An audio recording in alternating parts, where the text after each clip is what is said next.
আমাদের অনন্য স্টোরি সকল প্রকার পার্ট গল্প দেখতে আমাদের চ্যানেলটি সাবস্ক্রাইব করে পাশে থাকা বেল আইকনটিতে ক্লিক করে অল নোটিফিকেশন অন করে দিন। সকালে নাস্তা টেবিলে পুরো পরিবার একসাথে বসে আছে। নাস্তার টেবিলে কারো নাস্তা করার ইচ্ছা নেই, সবার মন খারাপ, সবাই পিচ্চিকে মিস করছে। এমন সময় তাদের মা বাবা বলে, তোমাদের কি হয়েছে, সবার মন খারাপ কেন? আম্মু, কুসুমের বোনের মেয়ে কালকে এসেছিল, খুব মিষ্টি মেয়ে। আমরা সবাই ওকে খুব মিস করছি। আজকে আসার কথা আছে, জানি না কখন আসবে। তাই কি এমন পিচ্ছি মেয়ে তার জন্য আমার ছেলে মেয়েদের মন খারাপ? তাকে আজকে আমরাও দেখব। ঠিক এমন সময় ওদের দরজার বাইরে তাকিয়ে দেখে কুসুম লাল একটা ছোট্ট পরী হাতে বড় টেপ নিয়ে দাঁড়িয়ে আছে। আকাশ, দেখো দেখো, লাল পরী আমাদের দরজার বাইরে দাঁড়িয়ে আছে। আবিদ আবাকে দেখে তাড়াতাড়ি তাকে নিয়ে আসার জন্য যায়, কোলে করে নাস্তার টেবিলে নিয়ে আসে, আবিদের পাশে বসিয়ে দেয়। সামনে দুজন নতুন মানুষকে দেখে আভা বলে, খালামণি, নতুন মানুষ কে ওনারা? মামনি, ওই দুইজন তোমার দাদা দাদু, বুঝছো? আরে তোমার তো নজর লেগে যাবে। ছোট্ট মেয়ে, দেখতে সুন্দর, তার উপরে লাল টকটকে ফ্রক পরে পুরো পরি লাগতেছে। ব্যাপার কি আজকে মামনি, কোনো স্পেশাল কিছু? আজকে আমার জন্মদিন খালামণি, তাই মাম্মা মামাকে সুন্দর লাল তামা পরিয়েছে। আমাকে সুন্দর লাগছে না? সবাই একসাথে বলে, শুধু সুন্দর না, অনেক বেশি সুন্দর আর মিষ্টি লাগছে। তারপর আবিদ নিজের প্লেটে যা যা নেয়, আভাও তাই নিজের প্লেটে নেয়, তা নিয়ে খেতে শুরু করে। অন্য কোনো কিছু সে আর খায় না। আবিদের মা বাবা বলে, একদম মেয়েটা তোর কপি, কিন্তু ছেলে হলে বলতাম ছোটবেলার আবিদ। আকাশ বিষম খায়, সবাই একই কথা বলে। সত্যিটা তাহলে কি ওইটা ছিল? তাহলে তো আমাদের জীবনটা আবার বদলে যাবে না তো? তা হবে না, এসব মনে মনে ভাবছে আকাশ। কুসুম বলে, যে বলেন বাবা আমার বোনের মেয়ে, আবিদ ভাইয়ার মতো কি করে হবে? ও তো তোর পাপার মতো।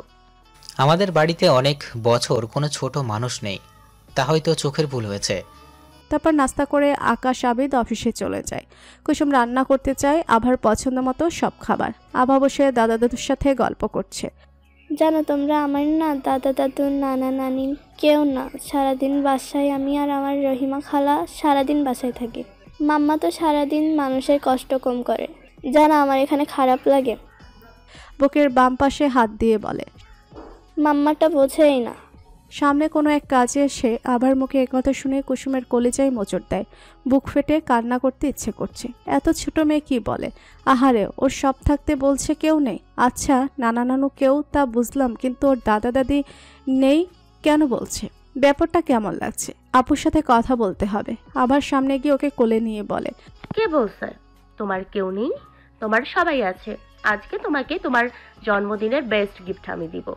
চলো নানা নানু গিফট করি। আভা বলে, আমি যা গিফট চাবো তাই দিবে তো প্রমিতা খালামণি? তোমার হাতে হাত রেখে বলছি আমি, তাই তোমাকে গিফট করবে সোনা। তারপর মোবাইল নিয়ে এসে কুসুমের বাড়িতে ভিডিও কল দেয়। কুসুমের ভিডিও কল আসছে শুনে বাড়ির সবাই একসাথে হয়ে বসে আছে। কুসুমের মা কল রিসিভ করেই দেখে লাল টুকটুকে একটা পরী ফোনের ওপাশে বসে আছে। সবাই বলে পিচ্চিটারে। কুসুম বলে, নাতনি গো মা, নাতনি তোমাদের। সবাই অবাক। কি বলিস তুই? এ মেয়ে কি আকাশের? আরে না মা, আমার মেয়ে না হলে বুঝি তোমাদের নাতনি হতে পারে না? চাচিমা বলে, আর তা হবে কেন? তুই যখন বলছিস তখন তো আমাদের নাতনি। কাকুলি, তুমি কথা কম বলো। সবার সাথে পরিচয় করিয়ে দিই, তোমার নানিমা ও আপু নানি, ও তোমার নানা ভাই, আর ওই যে বয়স্ক তারা বড় মা বড় বাবা, বুঝছো? আভা তো তাদের দেখে খুব খুশি, তাদের সাথে অনেক মজা করে। তারা আভাকে বলে, আমাদের বাড়িতে চলে আসো। আপনি? আভা বলে, একটু দাঁড়াও, মাম্মা ছুটি পেলেই তোমাদের কাছে ছুটে চলে যাবো আদর খেতে। আমিনা চাচি কাকুলিকে বলে, কুহুল এমন করে বলল, একটু দাঁড়াও না, ছুটি পেলেই তো তোমাদের কাছে ছুটে চলে যাব আদর খেতে। ভাবি, পিচ্চিটা কুহুলের কথা মনে করিয়ে দিচ্ছে। আভার কথা বলার স্টাইলটা কিন্তু একদম কুহুলের মতো। কুহুলের মেয়ে তো কুহুলের মতোই হবে, তাই না? নাকি আমার মতো হবে বলো তো? সবাই বলে, কি বলছো এসব? মাথা ঠিক আছে তো? আমার মাথা ঠিক আছে। আচ্ছা, এ যদি কুহুলের মেয়ে হয় তাহলে কি তোমরা ওকে দূরে ঠেলে দেবে? সবাই চুপ, কি বলবে জানে না তারা। তাদের শুধু নীরবতা। কুসুম আবার বলে, বাবা মার ভুলের শাস্তি ছোট্ট মেয়েটা কেন পাবে তোমরা বলতে পারো? কি ভুল ওর? নানা নানি নানা বাড়িতে সবাই থাকতে কেন তোমাদের থেকে দূরে থাকবে? সব ভুল করার ওর মা বাবা করেছে, ও তো কোনো ভুল করেনি। তোমরা ওর সাথে অন্যায় কাজ করতে পারো না, আমি তোমাদের করতে দিব না। অনেক বছর পরে আমি আভাকে পেয়েছি, আপুকে পেয়েছি। এখন আমাদের সবটা নতুন করে শুরু করার সময়। পুরনো সব তো ভুলে যাও, পুরনো সব তো ভুলে যাও না বাবা, আবার নতুন করে শুরু করি না জীবনটা। জীবনটা তো এটাই, এভাবে মান অভিমান করে কতদিন পর করবে বলো তো? তোমারই মেয়ে, ভুল না হয় সে করেছিল, ওকে একবার মাফ করে দাও বাবা। সে ভালো আছে, অনেক ভালো আছে। ওকে আর ভাইয়াকে না হয় মাফ করবে না, ঠিক আছে? একবার প্লিজ আভার দিকে তাকিয়ে ওদের মাফ করে দাও। অপর পাশ থেকে আর কেউ কোনো উত্তর দেয় না। সবাই নীরবতা পালন করছে। কি বলবে? কি হয়েছিল অনেক বছর আগে? কেনই বা সবার এত মান অভিমান? আর বললেই কি মাফ করে দেওয়া যায় অন্যায়? যে অন্যায় কাজ করেছে তাদের মেয়ে, তারপর কি করে মাফ করবে তারা? তবুও কুসুমকে কোনো কিছু না বলে ফোনের লাইনটা কেটে দেয়। আভা তো অনেক খুশি, খালামণিকে জড়িয়ে ধরে বলে, অনেক নানু নানু আমাকে গিফট করেছে আজকে তুমি। কত মানুষ নানু বাড়িতে, আর আমি একা একা থাকি। এবার আমি আম্মুর উপর রাগ করে নানু বাড়িতে চলে যাব। না মামুনি, এমন কথা বলতে নাই। মাম্মার সাথে করে নিয়ে যাবে তোমায় নানু বাড়িতে, দেখবা একদিন। আচ্ছা খালামণি, তুমি যখন বলেছ তোমার কথাই আমি শুনবো। তুমি আমাকে নানা নানু গিফট করছো না? তারপর আকাশ আবিদ অফিস থেকে আসার সময় আভার জন্য অনেক গিফট নিয়ে আসছে। তার মধ্যে একটা লেখা পেন্ডেন্ট লকেট ছিল, যেটা আবিদ আভার গলায় পরিয়ে দেয় আর বলে, দেখো তোমার নামের প্রথম অক্ষর। আভা বলে, অনেক সুন্দর তো। তাই বলে আবিদকে জড়িয়ে ধরে ওর কপালে একটা চুমু খায়। তারপরে আকাশ একটু মুখ গম্ভীর করে বলে, আর আমারটা কেন ফাঁকি চলে যাবে মামুনি? আভা আকাশকেও জড়িয়ে ধরে একটা চুমু দিয়ে দেয়। তারপর আবিদ আকাশ ওর জন্য কেক নিয়ে আসছিল। তারপর সুন্দর করে ডেকোরেশন করে কেক কাটা হয়। তারপরও অনেক মজা হয়, হই হুল্লোড় হয়। সবার শেষে আবার যাবার সময় চলে আসে। আভার সবাই অনেক মন খারাপ করে খালামণিকে বলে, খালামণি, আমার তোমাকে ছেড়ে যেতে ইচ্ছে করে না, তুমি চলো না আমার সাথে। মামুন, আমি তো তোমার সাথে যেতে পারবো না, কিন্তু তোমাকে আমার সাথে রাখারও কোনো অধিকার নেই। মন খারাপ করে বলে। অধিকার কথা শুনে আবিদের বুকের মাঝে মোচড় দিয়ে ওঠে। সত্যি কি নেই কোনো কিছু? তারপর বাহিরে কুহুলের গাড়ি চলে আসে আভাকে নিয়ে যাবার জন্য। আভা যাবার সময় কুসুমের কানে কানে বলে, খালামণি, আমার গিফটটা তুমি দিবে না, প্রমিস করছো? বলো মামুনি, তোমার কি গিফট চাই? আমি অবশ্যই তোমাকে নিয়ে দিব। খালামণি, আমার পাপ্পা আমাদের সাথে থাকে না, আমি পাপ্পাকে কখনো দেখিনি। তুমি আমাকে আমার পাপা এনে দিবে? মাম্মাম আমাকে সবসময় ফাঁকি দেয়, তুমি দিও না কিন্তু। আভার মুখে কথা শুনে কুসুমে যেন পায়ের নিচ থেকে মাটি সরে গেছে। এই পিচ্চি মেয়ে কি কথা শোনালো তাকে? তোর পাপা কিসে এখন পর্যন্ত দেখিনি, এটা কিভাবে সম্ভব? আমাকে খুব হলো আপুর সাথে কথা বলতেই হবে। কি হচ্ছে, কি হয়েছিল অতীত বর্তমান ভবিষ্যৎ আমি জানতে চাই। কিসের এত মান অভিমান যে ছোট্ট মেয়ের বাবার সাথে থাকে না? কুসুম আভাকে কোলে নিয়ে কুহলের সামনে গিয়ে দাঁড়ায়। আপু, আমার তোমার সাথে কিছু কথা আছে, আর তা বলা খুব দরকার। তুমি এখন বলবে নাকি পরে বলবা? আফরিন কুসুম কোনো কিছু আন্দাজ করেনি তো? তাহলে তো খুব বিপদ ঝড় উঠবে। তাহলে সবার জীবনে আবার নতুন করে। আমি তোর সাথে কোনো কথা বলতে চাই না। তোকে তো কথা বলতেই হবে আমার সাথে, কারণ এখানে শুধু তুই না, তোর মেয়ে না, আমার বাবা মার মান সম্মান জড়িয়ে আছে। তোমার মেয়ের বাবা কে আমি তা জানতে চাই। বলো, ওর বাবাকে। আফরিন মনে মনে বলছে, আর বুঝি শেষ রক্ষা হলো না আমার। আচ্ছা, আমি তোকে সবটাই বলবো, কিন্তু আজ নয়, অন্যদিন।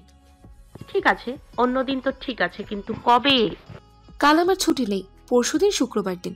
কাল হয়তো আবার আভা নাও আসতে পারে, ওকে আমি এখানে আর পাঠাবো না। এখানে কালকেও আসবে। যতক্ষণ না তুই ওর বাবাকে আমাকে বলছিস ততক্ষণ আমার কাছেই থাকবে। এখন তো যেতে দিলাম, কাল ঠিক যেন আমার কাছে চলে আসে। আফরিন আর কোনো কথা না বলে আভাকে নিয়ে চলে যায়। মনে মনে বলে, যে বড় ঝড়ের আশঙ্কা করছিলাম তাই আসতে চলেছে। কিভাবে সবটা ঠিক করব জানি না, তবে যে ঝড়ে আমি ভেসে গেছি সে আমার বোনকে ভাসতে দিতে চায় না। মান অভিমান যে বড্ড বেশি খারাপ।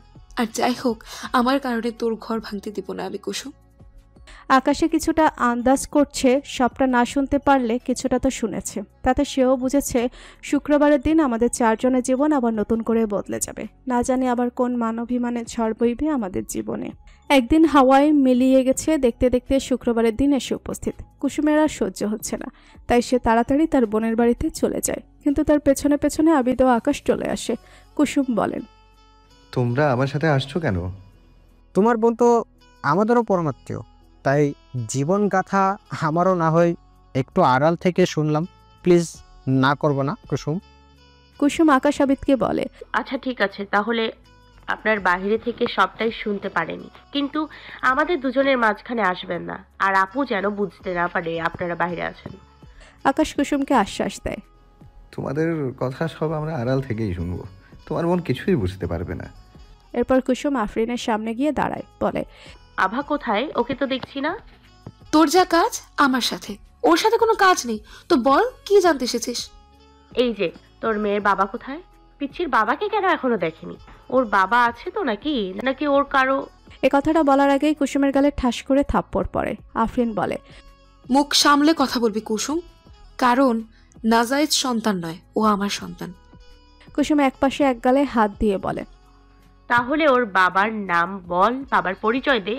আর কেনই বা তুই আমার বাবা মার সাথে যোগাযোগ রাখিস না? এত বছর কিসের এত মান অভিমান, কিসের এত লুকোচুরি খেলা? আজ সবটা বলবি, আর কিছু আড়াল রাখবি না। আজ সবটাই তোকে বলবো।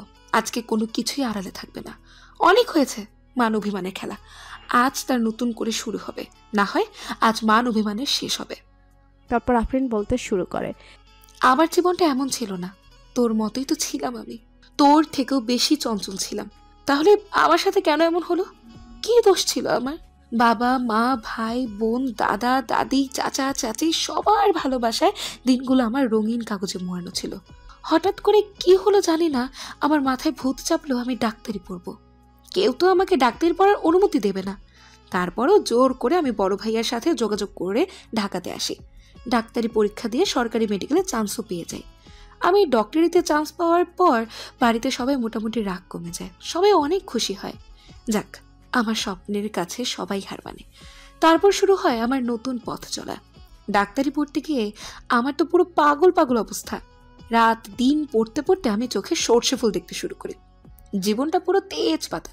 বাড়িতে কারোর সাথে ঠিক মতন যোগাযোগও করতে পারতাম না পড়ার চাপে। তারা বুঝতো আমি খুব ব্যস্ত, তাই তারাও সেভাবে যোগাযোগ করতো কম। কিন্তু মাঝে মাঝে তাদের খুব মিস করতাম। তখন বাড়িতে কল দিয়ে মা চাচি সব বলতাম। তখন চাচিমা বলতো, দূরে আছো, আসবা। কি করে বলো তো আম্মা জান? একটু দাঁড়াও চাচিমা, ছুটি পেলেই তোমাদের কাছে ছুটতে চলে যাবো আদর খেতে। তখন দেখবো আদর যদি কম পড়ে তাহলে কান্না করে বড় বাড়িটা ভাসিয়ে দেব। আচ্ছা দিও, তার আগে আদর খেতে সময় হলে চলে আসবা। কখনো কখনো বাড়ির মানুষ আমার সাথে দেখা করতে আসতো, কখনো আমি যেতাম সময় পেলে। এভাবে দিনগুলো ভালোই যাচ্ছিল। তারপরে হঠাৎ বসন্তের মতো আমার জীবনে বসন্ত নিয়ে একজন আসে, কিন্তু সে যে একদিন কালবৈশাখী ঝড় হয়ে যাবে তা বুঝতে পারিনি। আকাশের আমার মতো খুব শখ কোনো এক ডাক্তার মেয়ের সাথে প্রেম করবা। ভাইয়া, তুই ঢাকা শহরে কোন মেয়েকে ছেড়েছিস বলতো প্রেম করা থেকে? এখন আবার ডাক্তার মেয়ের পেছনে পড়েছিস কেন? তোর কাজ শুধু টাইম পাস করার, প্রেম করার, এছাড়া আর কিছু জানিস জীবনে? জানি না রে আকাশ, জানি না। তাতে কি হয়েছে? এবার তো ডাক্তার মেয়ের প্রেমে আমি পড়বো, না হয় সে পড়বে আমার প্রেমে। আচ্ছা হইছে, তোর যা করার তুই কর। দেশে আমি তো আছি তোকে বিপদ থেকে বাঁচানোর জন্য, তাই না? আচ্ছা আকাশ, তোরা সবাই দেশে ফিরবে কবে? মা বাবা সবাই? মা বাবা মনে হয় 2-3 বছর পরে ফিরবে। আমি হয়তো বা তোর প্রেমে পড়ার পরেই আসবো, ঝামেলা থেকে বাঁচানোর জন্য। এই আবিদ চৌধুরী কোনো ঝামেলায় পড়ে না, আর তোকে বাঁচাতে আসতে হবে না। থাক থাক, জানি জানি গৃহস্থের কথা বাসি হলে ফলে। এই আকাশ, নিজেকে কোন গৃহস্থ মনে করিস বলতো? তোর মতো বড় ভাই যার আছে তাকে গুলো কেন, আরো কত কিছু নিজেকে মনে করতে হবে। এভাবে আরও কিছুদিন পার হয়ে যায়। তারপর হঠাৎ একদিন আবিদ চৌধুরী অ্যাক্সিডেন্ট করে হসপিটালে সুন্দরী মেয়ে সাদা অ্যাপ্রন পরে দাঁড়িয়ে আছে। অ্যাডমিট হয় মাঝরাতে। সেদিন রাতে আফরিনের ডিউটি ছিল হসপিটালে। আবিদকে ইমার্জেন্সিতে আনা হলে আফরিন তাড়াতাড়ি তাকে ড্রেসিং করে কেবিনে শিফট করে। সে রাতে তার কোনো সেন্স ছিল না। পরের দিন সকালে আবিদের যখন জ্ঞান ফিরে শুধু চোখ মেলে তাকাতেই সামনে দেখে এক সুন্দরী মেয়ে সাদা অ্যাপ্রন পরে দাঁড়িয়ে আছে। তখনই মনে মনে সে ঠিক করে এই মেয়ের সাথে আমি প্রেম করব, বাই এনি চান্স। যদি এক বিয়ে করতে হয় তাও আমি করতে রাজি আছি। এগুলো সব মনে মনে বলে। পাশে থাকা এক নার্স তাকে উদ্দেশ্য করে বলে, দেখুন স্যার, এভাবে ম্যামের দিকে তাকিয়ে থাকবেন না, আমাদের ডাক্তার আবার নজর লাগতে পারে। আফরিন নার্সকে উদ্দেশ্য করে বলে, কি বলছো তুমি এগুলো? হ্যাঁ, আমি এখনো ডক্টর হইনি, কিছুদিনের মধ্যে অবশ্য হয়ে যাব, তার আগে ডাক্তার আপা বলবে না। আমি তো অবাক হয়ে আফরিনের বলা কথাগুলো শুনছিল। আফরিনের কথাগুলো যেন তার হৃদয়ে ছুঁয়ে যায়। কি জানি, হয়তো ভাগ্য চাইছিল আফরিন আবিদের কোনো এক কানেকশন হোক, তাই আবিদের দেখাশোনা আফরিনকে করতে হতো সে সময়। আবিদ যে কয়দিন হসপিটালে ছিল সে কদিন আফরিনকে সব রকমভাবে ইমপ্রেস করার চেষ্টা করেছে। সে চেষ্টা সফল না হলেও বিফল হয় না, কারণ আফরিনের মনের কোনো একটু ভালো লাগা আবিদের জন্য তৈরি হয়েছিল। তারপর হাসপাতাল থেকে যাবার পরও আবিদ সবসময় আফরিনের সাথে যোগাযোগ রাখে। কখন আফরিনের হোস্টেলের বাইরে দেখা করত, কখনো বা আফরিনের হাসপাতালের বাইরে দেখা করত, আবার কখনো তার কলেজের বাইরে। আফরিন কোনো না করে না, কারণ তারা বিকে ভালো লাগছিল। একটু না হয় এই ব্যস্ত লাইফে বোরিং জীবনে কোনো একটু ভালো লাগার দরকার। সে ভালো লাগা কখন ভালোবাসায় পরিণত হবে তা আফরিন বুঝতে পারেনি। সময় হসপিটালের পরে সময় পেলে কখনো আবিদের সাথে লং ড্রাইভ, কখনো সারা রাত ঘুরে ঘুরে বেড়ানো, চন্দ্রবিলাস, কখনো জ্যোৎস্নাবিলাস। এই ভালোবাসায় প্রেম যে দিনে দিনে গভীর থেকে গভীরতর হচ্ছিল তা কেউ বুঝতে পারে না। এসবের মাঝে একটা জিনিস কখনো ভাবিনি, হঠাৎ করে ও আমার এতটা কাছের মানুষ হয়ে যাবে, আরও কখনো আমার পরিবার সম্পর্কেও জানতে চাইনি। আমিও যে কখনো বলতে চাইনি, কিন্তু ওর পরিবার স্ট্যাটাস সব কিছুর কথা আমাকে বলেছে, আমারটাই ওর জানা হয়নি। আমি যখন ওকে পাওয়ার জন্য পাগল ছিলাম, ও আমার জন্য তার থেকেও ডেসপারেট বেশি ছিল। দুজনে একদিন ঠিক করলাম আমরা দুজনে লুকিয়ে বিয়ে করব, কেউ জানবে না আমাদের ভালোবাসাটা পবিত্র থাকবে। তাহলে যেই ভাবে সেই কাজ, হঠাৎ করে অনেক দূরে কাজে অফিসে গিয়ে চুপি চুপি বিয়েটা করে ফেলি, যাতে কোনো দিন কোনো ভুল হয়ে গেলে তার জন্য আমাদের আফসোস না থাকে। আর আফসোস থাকবে বা কেন, যেখানে দুজনই রাজি সেখানে কি আফসোসের কোনো জায়গা আছে? আমাদের বিয়ের পর আমি মাঝে মাঝে হোস্টেল থেকে ওদের বাড়িতে গিয়ে থাকতাম। ওর মা, বাবা, ভাই সবাই দেশের বাইরে ছিল, তখন তারাও জানতো না আমাদের বিয়ের কথা। চুরি করে বিয়ে, চুরি করে সংসার, সব বেশ ভালোই যাচ্ছিল আমাদের। যেখানে মনের মিল হয়েছে সেখানে যে শরীরের মিল হবে এটা হবেই, তাই না? আবার হোস্টেলে থাকতাম, কারণ যাতে বাড়ির লোক না জানতে পারে যে আমি হোস্টেলের বাইরেও কোথাও থাকি। কেউ তো ছিল না শহরে আমার আপন, তাই কেউ সন্দেহ করারও ছিল না। এই জীবনে কি করেছি কি করছি না দেখার কেউ ছিল না, তাই ভুল করে অনেকগুলো করেছি জীবনে। সে সময় আমার ফাইনাল পরীক্ষা চলছিল, তার মধ্যে হঠাৎ একদিন কি মনে হলো সময় করে চলে গেলাম ওর কাছে, ওর ভালোবাসা আদর খেতে। রাত্রেবেলা আমার খুব শখ বৃষ্টিতে ভেজা, তাই ওদের বাড়িতে ওদের ছাদে গিয়ে আমি বৃষ্টিতে ভিজতে শুরু করি। তারপর ও আমার দিকে এক দৃষ্টিতে নেশাযুক্ত চাউনি দিয়ে আমার কাছে এগিয়ে আসে। ওর প্রতিটি স্পর্শ ছিল নেশার ভালোবাসা, যা আমাকে পাগল করে দিত। তারপর আমাকে জড়িয়ে ধরে আমার ঘাড়ে ডিপ কিস করতে থাকে, আমাকে পাগল করে দিচ্ছিল। দুজনের বৃষ্টিতে ভিজে দুজনের মাঝে হারিয়ে গিয়েছিলাম। তারপর আমাকে কোলে করে ওর রুমে নিয়ে আসে। সেদিন রাতে ছিল আমাদের মধুর বাসর। সকালে ঘুম থেকে উঠে দেখি আমার ফোনে অনেকগুলো মিসড কল। তাড়াতাড়ি ফোন ব্যাক করতে জানতে পারি বাড়িতে দাদু খুব অসুস্থ, হসপিটালে ভর্তি, আমাকে সেখানে যেতেই হবে।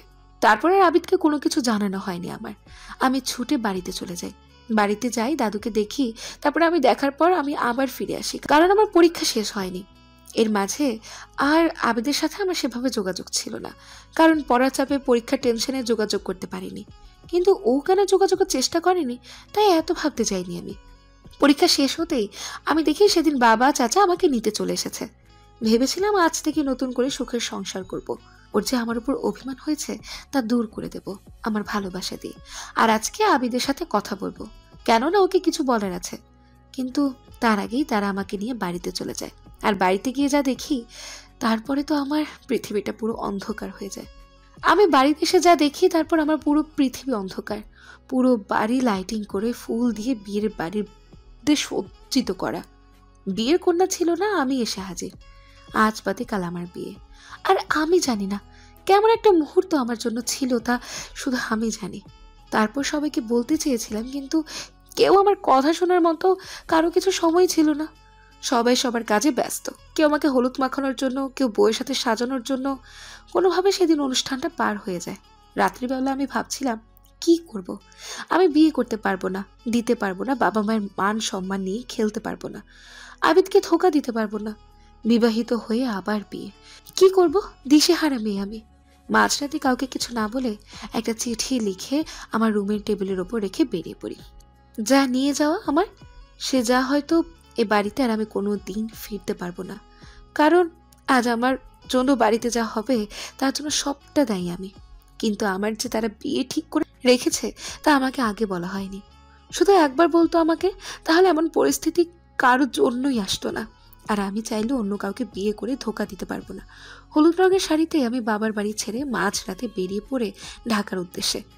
জানি না কাল সকালে আমাকে না পেয়ে কি হবে বাড়িতে সবার। খুব কষ্ট হচ্ছিল আমার আসার সময় এভাবে নিজেকে সবার থেকে দূরে নিয়ে যাচ্ছি। জানি আজকের পর মা, বোন, চাচা, চাচি, দাদা, দাদি সবার সাথে আমার মান অভিমানের পর্ব শুরু। তবুও কারো ভবিষ্যতের জন্য আমাকে এই ডিসিশন নিতেই হয়েছে। সকালে বাড়ির সবাই আমার রুমে গিয়ে দেখে আমি নেই, কিন্তু আমার রেখে যাওয়া একটা চিঠি আছে। সেটা খুলে মা পড়তে শুরু করে। সরি, জানি আমি তোমাকে কষ্ট দিচ্ছি, তার জন্য আমি কোনো দিন ক্ষমা পাবো না। কি করব বলো? তোমরা আজকে আমাকে এই সিদ্ধান্ত নিতে বাধ্য করেছো, কারণ আমি অন্য কাউকে ভালোবাসি, আমি তাকে বিয়ে করেছি। এই কথাটা তোমাদের বলতে চেয়েছিলাম, কিন্তু কারো কাছে আমার কথা শোনার সময় ছিল না। আর আমার বিয়ে আমার থেকে একবারও জানতে চাইবে না আমি রাজি কিনা বিয়ের জন্য? যদি শুধু একবার আমাকে বলতে, তাহলে আজকের দিন কখনো আসতো না। আচ্ছা বাবা, বিয়ে তো মানুষ সারা জীবনের সাথে থাকার জন্যই করে। আমি যার সাথে থাকবো সে কথা একবারও আমাকে বলার প্রয়োজন মনে করলে না? কুমারী মেয়ের বিয়ে দেওয়ার জন্য তো অনুমতি নিতে হয় বাবা।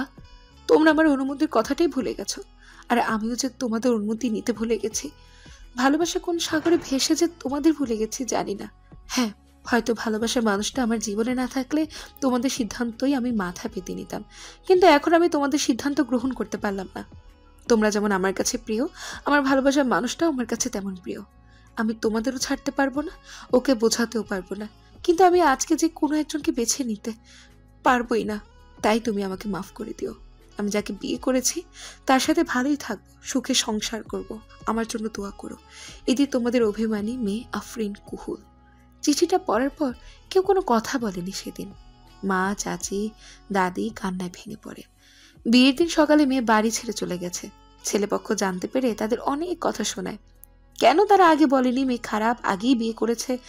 চাচা বাবার কাঁধে হাত দিয়ে কি বলবে সে যে বুঝতে পারেনি সেদিন। বাবা শুধু শক্ত হয়েছে। দিন বাড়ির সবাইকে একটাই কথা বলেছিল, এ বাড়িতে কোনো বড় মেয়ে নেই, এ বাড়ির একমাত্র মেয়ে কুসুম। আফরিন নামে কোনো মেয়ে ছিল, সে আজ থেকে মৃত। যে মেয়ে বাবা মায়ের বাড়ির সম্মানের কথা ভাবে না, সেই মেয়ের কথায় বাড়িতে আর কেউ ভাববে না। কিন্তু সেদিন কি তারা একবারও ভেবে দেখেনি তাদেরও কিছু ভুল ছিল? যাই হোক, তারপরে আমি আমার শ্বশুর বাড়ি ফিরে যাই। গেটের সামনে দেখি তালা দেয়া। দারোয়ানকে চাবি দিতে বললে সে বলে চাবি স্যার নিয়ে গেছেন। আর তোমাদের স্যার কবে আসবে? সেখানে জানতে পারি সে 1 মাস যাবৎ বাড়িতে নেই। কবে আসবে কেউ জানে না। কি করবে ওই অবস্থায়? এখানে চেনা পরিচিত কেউ নেই। মনে হচ্ছিল আমি মাঝ সাগরে হাবুডুবু খাচ্ছি। কার কাছে যাব? কে সাহায্য করবে আমাকে? খোলা আকাশের নিচে কিভাবে একলা থাকবো আমি? তারপর আমার ফোনটায় একটা ফোন আসে। সেই ফোনটা রিসিভ করে নিজে অনেকটা চিন্তামুক্ত লাগে। 1 সপ্তাহ পরে আমার জীবনটা পুরো বদলে যায়। 1 সপ্তাহ পরে আমি জানতে পারি আবিদ বাড়ি আসছে। সেদিন ছুটতে ওর কাছে চলে যাই আমি ওর বাড়িতে। কিন্তু বাড়িতে গিয়ে দেখি তারপর নিজের ওপর নিজের প্রতি ঘৃণা হচ্ছিল। অনেকটি মেয়েকে জড়িয়ে ধরেছিল। আকাশ বাড়িতে এসে বলে, তা কোন ডাক্তার মেয়ের সাথে তুই প্রেম করিস রে, জানতে পারি? তখন আফরিনের ছবি দেখায়। তারপর আকাশ আবিদকে বলে, মেয়েটা ভালো না, আমি মেয়েটাকে হোটেলে দেখেছি অন্য ছেলের সাথে। তুই এসব হোটেলের মেয়ের পাল্লায় পড়লি শেষ পর্যন্ত। দেখ, তোর কোথাও ভুল হচ্ছে। আমার যদি ভুল না হয় তাহলে মেয়েটি তোর সাথে নাটক করতে চলে আসবে। তার জন্য তুই তৈরি তো? তারপর অন্য মেয়েকে নিয়ে নাটক শুরু হয়। চিৎকার দিয়ে বলে আফরিন। তখন মেয়েটিকে ছেড়ে দিয়েও আমার সামনে এসে দাঁড়ায়। বলে, তুমি কি বলতে এসেছো? ছি ছি ছি, তুমি এতটা খারাপ আবিদ, আগে আমি জানতাম না। এখন তো জানলে, তাহলে চলে যাও। ফিরে এসেছো কেন? আমি তোমার জন্য আমার পরিবারে মা, বাবা, ভাই, বোন সব কিছু ছেড়ে এসেছি। আর তোমার এই রূপ দেখতে পাবো আমি স্বপ্নেও ভাবিনি। আমিও তো কখনো ভাবিনি যে আমি যাকে এতটা ভালোবাসি সেও কোনো খারাপ চরিত্রের মেয়ে হবে। আবিদ, মুখ সামলে কথা বলো। তুমি তোমার মতো সবাইকে ভাবতে পারো না। একদম চুপ। তুমি কোনো কথা বলবে না। তুমি নিজে কি করেছো এতদিন? সেদিন সকালে হঠাৎ চলে গেলে, তারপরে না আছে কোনো যোগাযোগ, না আছে কোনো খবর। আমি না হয় যোগাযোগ করতে পারিনি, তুমি কখনো যোগাযোগ করার চেষ্টা করেছো?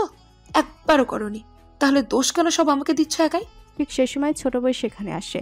সে এসে বলে, মেয়েটি কে রে ভাই? কি আমার নতুন প্রাণ পাখি, যার সাথে আমি সংসার করতে চেয়েছিলাম, কিন্তু ভুল। ও আমার টাকার পেছনে ছুটেছে, আমার পিছনে নয়। ভাইয়া তুই ঠিকই বলেছিস, এই মেয়েটি খুব খারাপ, বুঝেছিস? আমি মেয়েটিকে সেদিন হোটেলে দেখেছি একটা ছেলের সাথে। দেখুন, আপনারা যা ভাবছেন তেমন কোনো কিছুই নয়, কোথাও একটা ভুল হচ্ছে। প্লিজ আমাকে ভুল বুঝবেন না, এক্সপ্লেইন করার সময় তো দিন আমাকে। আমি তোমার হাত ধরে ওদের বাইরের বাহিরে বের করে বলে তোমার মতো মেয়ের থেকে আমার কোনো এক্সপ্লেনেশন চাই না। না জানি কোন কোন ইমোশনাল এক্সপ্লেনেশন দিয়ে আমার মনটা মোমের মতো গলাতে চাইছো। আমারই ভুল। তোমার মতো একটা মেয়েকে ভালোবাসার জানতাম না তো। তোমার মতো মেয়েরা শুধু টাকাকেও ভালোবাসতে পারে। বড়লোক ছেলে দেখেছো আর প্রেমের নাটক করেছো। আমিও পাগলের মতো তোমাকে সত্যি ভালোবেসে ফেলেছি। দেখো, তোমার ভাইয়ের বুঝতে কোথাও ভুল হচ্ছে, আর আমি তোমাকে টাকার জন্য ভালোবাসবো? এটা কখনো হতে পারে? আর তোমাকে আর আমাদের অনাগত সন্তানের জন্য আমি আমার পরিবারকে ছেড়ে চলে এসেছি। আর এই তোমার ভালোবাসা, এই তোমার বিশ্বাস যে আমি কিছুদিন নেই আর অন্য মেয়ে তোমার বুকের মাঝে। আমাদের অনাগত সন্তান মানে কি? তুমি মা হবে, আমি বাবা হব। এটা কি সত্যি আফরিন? আফরিন দরজার বাইরে কান্না করতে করতে বলে, হ্যাঁ, এটাই সত্যি। আমি শুধু ওর জন্য আর আমাদের ভালোবাসার জন্য ফিরে এসেছি। এবার আকাশ বলে, ভাইয়া, যে মেয়ে হোটেলে অন্য পুরুষের সাথে থাকতে পারে সে যে সত্যি বলছে তার কি প্রমাণ আছে? তাই বলে আবিদকে আফরিনের কাছ থেকে সরিয়ে নিয়ে আসে। আবিদ বলে, দেখ, তোর কোথাও ভুল হচ্ছে, হয়তো বাচ্চাটা আমাদের। আরে যে মেয়ে তোর সাথে এতদিন যোগাযোগ করেনি সে মেয়ে হঠাৎ করে এসে কার না কার পাপ তোর ঘাড়ে চাপিয়ে দিচ্ছে, তার ঠিক নেই। তুই ওর কথা বিশ্বাস করিস না। আবিদ সেদিন নিজের ভালোবাসাকে অবিশ্বাস করে, আকাশের কথা বিশ্বাস করে। সে বলে, আমার ভাই ঠিক বলছে, তুমি মিথ্যে বলো। যাও তোমার এই পাপ নিয়ে, যার সাথে হোটেলে ছিলে তার কাছেই যাও। আফরিন কোনো এক শক্ত পাথরের মতো সে তার ঠায় দাঁড়িয়ে থাকে। তারপর নিজের চোখের পানি মুছে বলে, আমি বোকা ছিলাম তোমাদের কাছে। কোনটা পবিত্র সম্পর্ক আর কোনটা কি সম্পর্ক তা বুঝবে না, আর বোঝাতেও চায় না। কিন্তু হ্যাঁ, কোন দিন যদি আবার দেখা হয়, সেদিন যদি নিজের ভুল বুঝতে পারো, তবু আমি তোমার জীবনে ফিরবো না। যাচ্ছি তার কাছে যার সাথে হোটেলে ছিলাম, তারপর তাদের জীবন থেকে চলে আসি। আচ্ছা আকাশ, আমাদের কোথাও কোনো ভুল হলো না তো? তোর এখনো কোনো সন্দেহ আছে আমার উপর? যে নাটক করছি তাতে তো এটাই প্রমাণ করে মেয়েটি। না, নেই। কিন্তু তুই যদি আমাকে হোটেলের কথা না বলতি, তাহলে হয়তো আমাদের সুখের সংসার হতো। আমরা সব দোষ ওর উপর চাপিয়ে দিলাম। ওর কোনো যুক্তি কিন্তু শুনি নাই। আরে ভাই তুই বাদ দে, তুই তোর মতো থাক না। এসব কথা ভেবে কাজ নেই, যা হবার তাই হয়েছে। এমন মেয়ে কত আসবে যাবে। ততক্ষণে আবিদের হুঁশ হয় যে ও আফরিনকে বিয়ে করেছে। যাকে নিয়ে এতদিন সংসার করলাম তাকে অবিশ্বাস করে ফিরিয়ে দিল। কি এমন ক্ষতি হতো? না হয় অন্যের বাচ্চার বাবা হতাম, কিন্তু দুজনে ভালো তো থাকতাম। আকাশ, তুই আজ আমার অনেক বড় ক্ষতি করেছিস। কেন আমাদের মাঝে তুই আসলি? হয়তো না আসলে এমন কিছুই হতো না। আরে ভাই, এসব সস্তার ভালোবাসার কোনো মূল্য নেই।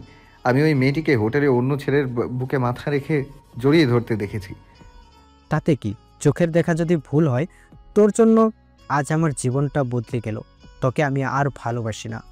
তোর জন্য আমার ভালোবাসা হারিয়ে গেছে। তোকে কোনো দিন তোর ভালোবাসা পেতে দিব না। সব কথা শোনার পরে কুসুম কুহুলকে বলে, তাহলে সত্যিটা কি আপু? তুই হোটেলে কার সাথে ছিলি? মেয়েটা কার? তোর বরের না তার? কুহুল কুসুমের গালে কষিয়ে একটা থাপ্পড় দেয়। জানিস তুই কি বলছিস? এমন সময় দরজার সামনে তাকিয়ে দেখে রাকিব দাঁড়িয়ে আছে। আফরিন এক দৌড়ে গিয়ে তাকে জোরে ধরে কান্না করতে শুরু করে। কুসুম সেই ব্যক্তিকে দেখে একটু ভড়কে যায়, বলে, আপনি এখানে? কুসুম আর কিছু বলার আগেই আবিদ আকাশ ভেতরে চলে আসে। আকাশ আবিদ আফরিনকে সেই লোকটির বুক থেকে সরিয়ে নেয়। আকাশ বলে, ভাইয়া, এই সেই লোক যার সাথে আমি ভাবিকে হোটেলে দেখেছিলাম। ভাবি শব্দটি শুনে কুসুম যেন থ হয়ে দাঁড়িয়ে থাকে। তারপরে বলে, আমার বোনকে তুমি ভাবি ডাকছো কেন? আফরিন এবার আবিদের থেকে নিজেকে ছাড়িয়ে এক থাপ্পড় মেরে দেয়, তারপর বলে, তোমার সাহস কি করে হয় আমাকে টাচ করার? হ্যাঁ, আর আমার বাড়িতে আসার অধিকার কে দিয়েছে আপনাদের? এখানে কি হচ্ছে আমি কি জানতে পারি? আমি কিন্তু কিছুই বুঝতে পারতেছি না। আপু তুই কি বলবি? এখানে এরা কিভাবে সংযুক্ত? এবার আফরিন বলে, কারণ এরাই তারা যাদের জন্য আমার বিষাক্ত জীবনটা। আজ আমার মেয়েকে এত প্রশ্নের সম্মুখীন হতে হচ্ছে। আমার জীবনের সব থেকে বড় কাল এই হচ্ছে আবিদ চৌধুরী। কুসুম কোনো কিছু না বলে সোজা আকাশকে একটা থাপ্পড় দিয়ে দেয়, বলে, তোমার জন্য আমার বোন, স্বামী আর তার মেয়ে তার বাবার থেকে দূরে আছে। এবার আকাশ বলে, তাই আমার জন্য ওই লোকটার জন্য তোমার বোনকে আমি ওই লোকটার সাথে হোটেলে দেখেছিলাম, আর তারপরেও তোমার চরিত্রহীনা বোনের জন্য আমার সাথে এমন ব্যবহার করছো? বাহ বাহ। কুসুম আকাশকে আবারও জোরে একটা থাপ্পড় মেরে দেয়। আপনার ওই খারাপ মুখে আমার বোনের নাম নেবেন না। কাকে চরিত্রহীনা বলছেন? আপনাদের চরিত্র ঠিক আছে তো? আপনার ভাই বুঝি খুব ভালো? আর কার সাথে হোটেলের রুমের কথা বলছেন জানেন সে কে? আরে আপনারা কি জানবেন? যার তার সাথে দেখলেই তো আর একটা কিছু বুঝে নিলেই হলো। তাদের মাঝে কি সম্পর্ক সেটা তো মূল্যায়ন করার চেষ্টা করেন না। আরে আপনাদের মতো লোকের জন্য তো আজকাল পবিত্র সম্পর্ক অপবিত্র হয়ে যাচ্ছে। উনি আমার বড় ভাই আর ভাই বোনের সম্পর্ক সম্বন্ধে মনে হয় আপনাদের কোনো জ্ঞান নেই। থাকবে বা কি করে? যাদের মনের মধ্যে কালি ভরা, যাদের মাইন্ডে খারাপ কিছু চিন্তা ভরা, তারার ভাই বোনদের সম্পর্কে মানেটা বুঝবে কি করে? আরে একবার তো জানার চেষ্টা করতে পারতেন একটা মেয়ের সম্পর্কে যে কোনো একটা কমেন্ট করে দিলেই হলো। সেটা তার সাথে সারা জীবনের জন্য এটা যাবে, তাই না? শুধু মেয়েদের দিকে একবার কলঙ্কের কালি লেপন করতে পারলেই হলো।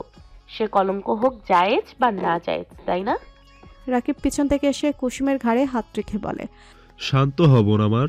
আমি জানতাম না আমার জন্য এতগুলো জীবন এভাবে বিপন্ন হবে। আর যে কোনো জিনিস জানার আগে বোঝার আগে একবার তো জাস্টিফাই করতে পারতেন আপনারা। আমি ওর নিজের ভাই না, কিন্তু নিজের থেকে বেশি। আমি ওর বড় চাচার বড় ছেলে। রাসেল যেমন ভাই, এরা তেমন নিজের বোন, পর না কেউ। সোজাসুজি আমার বোনটার উপরে কালি লেপে দিলেন যে সে চরিত্রহীনা। এটা কখনো আপনাদের থেকে আশা করি নাই। আকাশ আফরিনের সামনে গিয়ে বলে, ভাবি আমার ভুল হয়ে গেছে। আমার দেখার বোঝার মাঝে ভুল ছিল। আপনার থেকে জানা উচিত ছিল, শোনা উচিত ছিল যে কার সাথে ছিলেন আপনি। সম্পর্ক আমাদের মাঝে। আমি আপনাদেরকে অনেকভাবে বলতে চেয়েছি, বোঝাতে চেয়েছি, কিন্তু আপনারা আমার কোনো কথাই শুনতে রাজি ছিলেন না। উল্টো আমার বাচ্চা আমার চরিত্রের কলঙ্কে কালি দিলেন।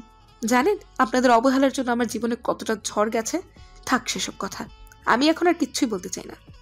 আবিদ আকাশের গালে সজোরে 2-3টা থাপ্পড় দেয় আর জোরে জোরে দোকানে হাতটাকে ঝাঁকিয়ে বলে, শুধু তোর জন্য।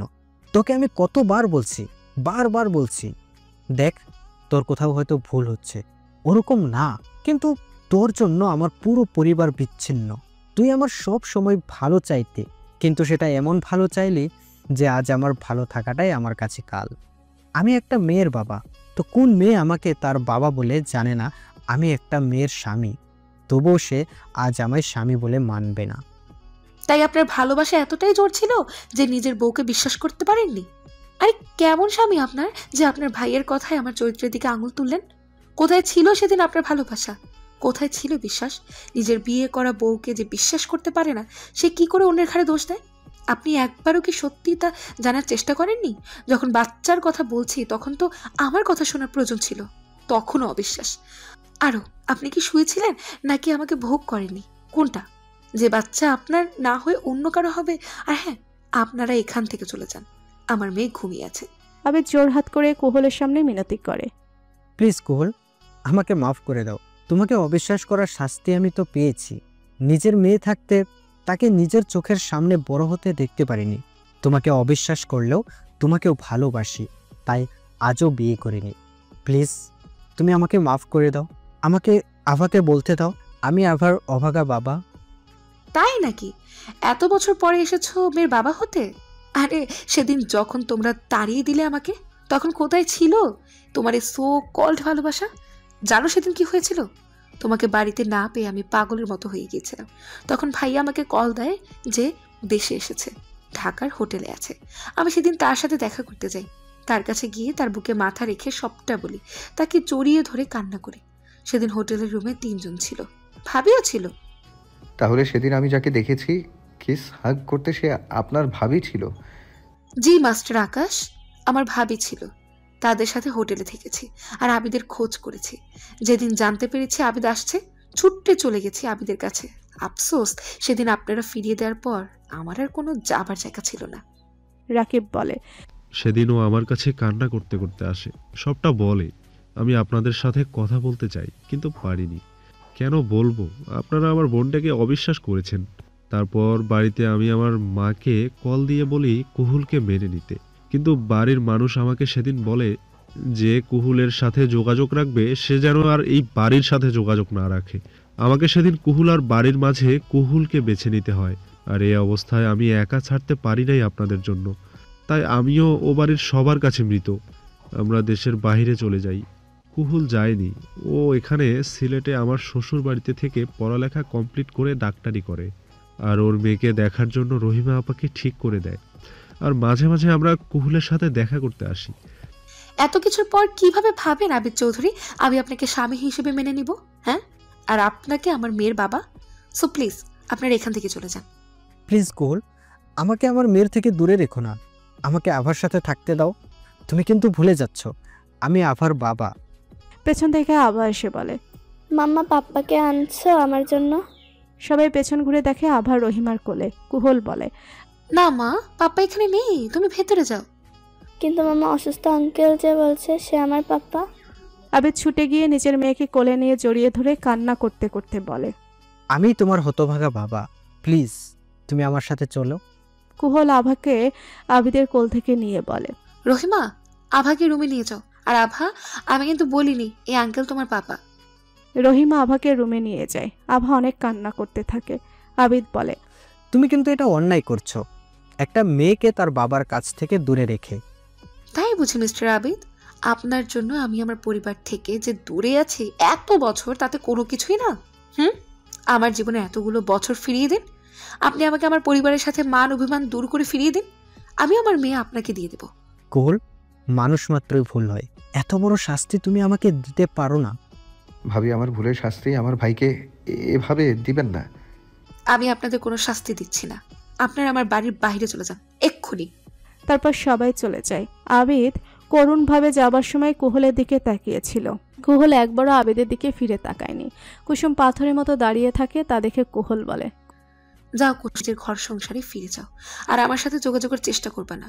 আমি তোমার স্বামী আর ভাসুরের জন্য অনেক কিছু হারিয়েছি, মেয়েটাকে হারাতে চাই না। কুসুম নিজের বোনকে জড়িয়ে ধরে বলে, আপু তুই একা সবকিছু কিভাবে সহ্য করলি? আমি তো সবকিছু না চাইতেই পেয়েছি। তোর কপালে কেন এত কষ্ট? প্লিজ আমাকে তোর থেকে দূরে করে দিস না। তা হয় না কুসুম, যা বাইরে যা, তোর পরিবার অপেক্ষা করছে। আমি সুখী হতে পারিনি মান অভিমানের খেলায়, কিন্তু তুই সুখী হবি, দেখবি। যা বোন, আমার কষ্ট আর বাড়িয়ে দিস না। জানি না তোকে কি বলবো, আর কেনই বা ভাগ্য তোদের এত বছর পর সামনে এনেছে। শুধু এতটুকু বলবো, তোর জীবন তোর সীমান্ত, তুই যা ভালো বুঝবি তাই করবি। তোর মেয়ের সাথে দেখা করতে এসে এত কিছুর সামনে পড়বো বুঝি নাই। আজ আসছি, তুই নিজের আর আবার খেয়াল রাখিস। কুহুল আভার কাছে গিয়ে ওকে জড়িয়ে ধরে কান্না করতে থাকে। তা দেখে আভা বলে, তোমার কি হয়েছে মামা? কোথায় ব্যথা? কান্না করছো কেন? মেডিসিন দিব তোমাকে? কুহুল মেয়েকে শক্ত করে জড়িয়ে ধরে বলে, সব কষ্টের মেডিসিন হয় না মাম্মা, কিছু কষ্টের ব্যথা সহ্য করতেই হয়। কুসুম কুহুলের বাড়ি থেকে ঠিকই বাহির হয়ে আসে, কিন্তু শ্বশুর বাড়িতে যায় না। আকাশ কুসুমকে কোন অধিকারে জোর করবে? বউ তাই হুম করেছিল। তার উত্তর কুসুম দেয় তো, আমি আপনার বউ হবার আগে কারো মেয়ে, কারো বোন। আমারও পরিবার আছে। আমার বাবা মা যেমন আপনার বাবা মা আমার কাছে ঠিক তেমন। আপনার ভাই আপনার কাছে যতটা প্রিয়, আমার বোন আমার কাছে ততটাই প্রিয়। আপনার ভাই আপনার সাথে এত বছর ছিল, কিন্তু আমার বোন আমার কাছে ছিল না। শুধু আপনাদের দুই ভাইয়ের জন্য আমাদের সুন্দর গোছানো জীবনটা অগোছালো হয়ে গেছে। আপনি আপনার ভাইয়ের জন্য আমার বোনের সংসার ভেঙেছেন, আমি না হয় আমার বোনের জন্য আমার ভালোবাসার ঘরটা ভাঙলাম। তাই বলে সে চলে যায় আর পেছনে ফিরে দেখে না। আকাশ শুধু কুসুমের যাওয়ার পথে অসহায় পথিকের মতো তাকিয়েছিল। অশ্রুসিক্ত নয়নে অনুমতি পেলে এখনই গড়িয়ে পড়বে। কুসুম সোজা বাবার বাড়িতে আসে। পাগলের মতো দেখে মনে হচ্ছে সে নিজের সাথে যুদ্ধ করে হেরে গেছে। সবাই কুসুমের কাছে ছুটে যায়। কুসুম কারো প্রশ্নের কোনো উত্তর না দিয়ে সোজা নিজের রুমে গিয়ে দরজা বন্ধ করে দেয়, নিজেকে আবদ্ধ করে রাখে রুমের মাঝে। কুসুমের দরজার বাহিরে সবাই অনেক নক করে করাঘাত করে কুসুমকে ডাকে, তবু কোনো সাড়া দেয় না। শুধু একবার চিৎকার করে বলে, আমি একা থাকতে চাই, আমাকে একা থাকতে দাও তোমরা। বাড়িতে সবার মনে হাজার প্রশ্ন, কিন্তু কোনো উত্তর নেই। কে দিবে তাদের উত্তর? প্রাণবন্ত মেয়েটি এভাবে চুপচাপ কেউ মেনে নিতে পারছে না। নিজের মেয়েকে এভাবে দেখতে কোনো পরিবারের বা ভালো লাগতে পারে? আকাশ আবিদ নিজের দুঃখ কষ্ট রাক্ষোভ সবকিছু নিজের রুমের জিনিসপত্র ভেঙে প্রকাশ করছে। নিজেকে আছে তাদের শেষ করে দিতে ইচ্ছে হচ্ছে। কি থেকে কি হয়ে গেছে, কি হবার কথা ছিল আর কি এলোমেলো হলো। আবিদ বলে, ভালোবাসার মাঝে যদি বিশ্বাস না থাকে তাহলে সে ভালোবাসা মূল্যহীন। আমি নিজের ভালোবাসাকে মূল্যহীন করে দিয়েছি। আবেগের কাছে সেদিন বিবেক মরে গিয়েছিল। ভুল যখন আমার, তখন তা ঠিক করার দায়িত্বও আমার।